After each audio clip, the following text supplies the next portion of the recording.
গ্রীষ্মের দুপুরে যখন খেতে বসে গরমের জন্য কিছুই ভালো লাগে না, তখন পাতে একটু পাতলা মাছের ঝোল পড়লেই সেখানেই পুরোটা তৃপ্তি পাওয়া যায়। আর এই পাতলা মাছের ঝোল বানাতে রান্নাঘরে কিন্তু সময়ও বেশ কম লাগে। আজ যেমন বানালাম আর মাছের ঝোল।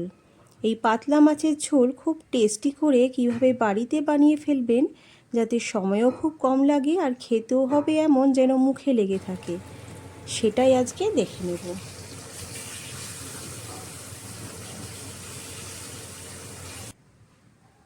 আর মাছগুলোকে বাজার থেকে এভাবে রিং রিং করে কেটে নিয়ে এসেছি।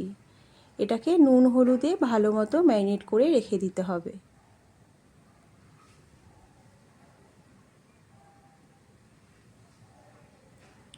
নুন হলুদের সাথে আর মাছ যখন ম্যারিনেট করবেন তখন এতে দিয়ে দেবেন সামান্য একটু সর্ষের তেল, মানে ওই 1 চামচ মতো দিলেই হবে। এই সর্ষের তেল দিলে আর মাছ যখন আপনি ভাজবেন তখন এগুলো কিন্তু ফুটে গায়ে চলে আসবে না। আর মাছের তো আঁশ থাকে না, তাই আঁশবিহীন যে কোনো মাছ ভাজার আগে ম্যারিনেশনে নুন হলুদের সাথে যদি এভাবে সর্ষের তেল দেওয়া হয় আর সেটা খুব ভালো মতো মাখা হয় তাহলে কিন্তু মাছ ভাজতে খুব অসুবিধা হয় না। মাছগুলো একদম ফুটবেও না আর গায়েও চলে আসবে না, খুব সাবধানে ভাজতে পারবেন। তো নুন হলুদ মাখিয়ে আমি এটাকে সাইডে রেখে দেবো একটুখানি সময়ের জন্য। এরপর কিছু সবজি কেটে নেব, যেমন কেটে নেব খুব অল্প পরিমাণ বেগুন, সরু সরু লম্বা লম্বা করে কেটে নিতে হবে। আর লাগবে আলু, যেটা আমি আগে থেকেই সেদ্ধ করে রেখেছি, সেটাও এরপর ছোট ছোট করে এভাবে লম্বা লম্বা করে আমি কেটে নেব।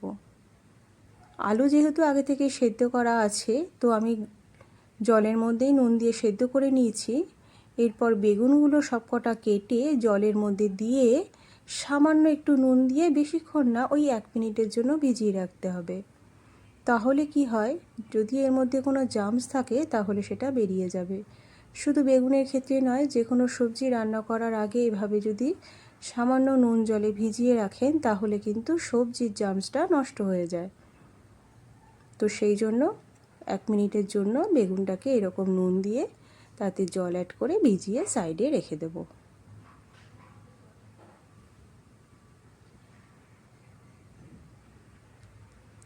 এরপর মাছগুলো ভেজে নেব। মাছ ভাজার জন্য নিয়ে নিচ্ছি সর্ষের তেল। সর্ষের তেলটা খুব গরম হলে তবে গিয়ে মাছগুলো তেলের মধ্যে দিয়ে দেব। দিয়ে দু পিঠি খুব ভালো মতো ভেজে নিতে হবে। আপনি যদি হালকা মাছ ভাজা পছন্দ করেন তাহলে হালকা করে ভাজবেন, আর যদি একটু কড়া মাছ ভাজা পছন্দ করেন তাহলে মাছগুলোকে একটু লাল লাল কড়া কড়া করে ভেজে নেবেন। তবে কিন্তু লাল লাল কড়া কড়া করে ভাজলেই খেতে বেশি ভালো লাগে।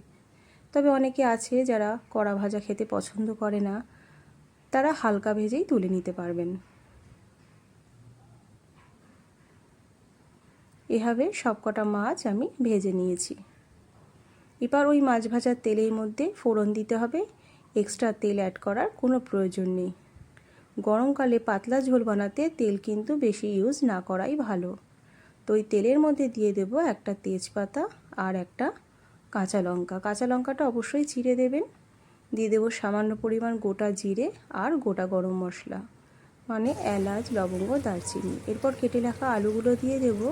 সামান্য একটু নুন হলুদ দিয়ে আলুগুলো হালকা ভাজা ভাজা করে নিতে হবে।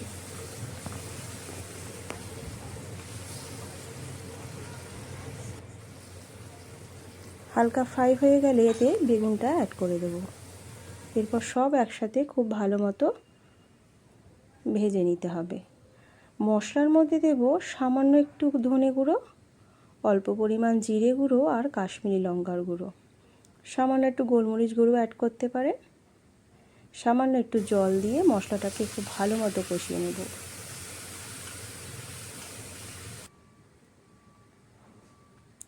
আর ওপর থেকে একটুখানি আদা গ্রেট করে দেবো। এর জন্য মাছের ঝোলে একটা শিরশিরানি ঝাল হবে, খেতে কিন্তু বেশ ভালো লাগবে আর হজমেও সাহায্য করে আদা। এরপর ভেজে রাখা মাছগুলো দিয়ে ভালো মতো কষিয়ে নিয়ে গ্রেভি বানানোর জন্য এতে জল অ্যাড করে দেব। জলটা একটু গরম জল দিলেই ভালো হয়। এরপর মিনিট 2-এর জন্য হাই হিটে এটা আমি ঢেকে দেব। খুব ভালো মতো যখন জাল উঠবে তখন নামানোর আগে দিয়ে দেব সামান্য পরিমাণ শাহি গরম মশলা। তাহলেই কিন্তু আর মাছের এই পাতলা ঝোল একদম রেডি। দেখতেই পারছেন এটা বানাতে কিন্তু খুবই কম উপকরণ লাগে আর সময়ও কিন্তু একদম কম লাগে। তো গরমকালে খুব বেশি কষ্ট না করে এভাবেই বানিয়ে ফেলুন আর মাছের ঝোল। আর আমাকে জানাবেন রেসিপিটা আপনাদের কেমন লাগলো। চ্যানেলটাকে অবশ্যই সাবস্ক্রাইব করে দেবেন, ভালো লাগলে অবশ্যই একটা লাইক দেবেন। খেতে হবে গরম গরম ধোয়া ওঠা ভাতের সাথে। সঙ্গে সঙ্গে সার্ভ না করে যে কোনো জিনিস যদি 5 মিনিট বাদে খাওয়া হয় তাহলে সেগুলো খেতে কিন্তু বেশি টেস্টি লাগে।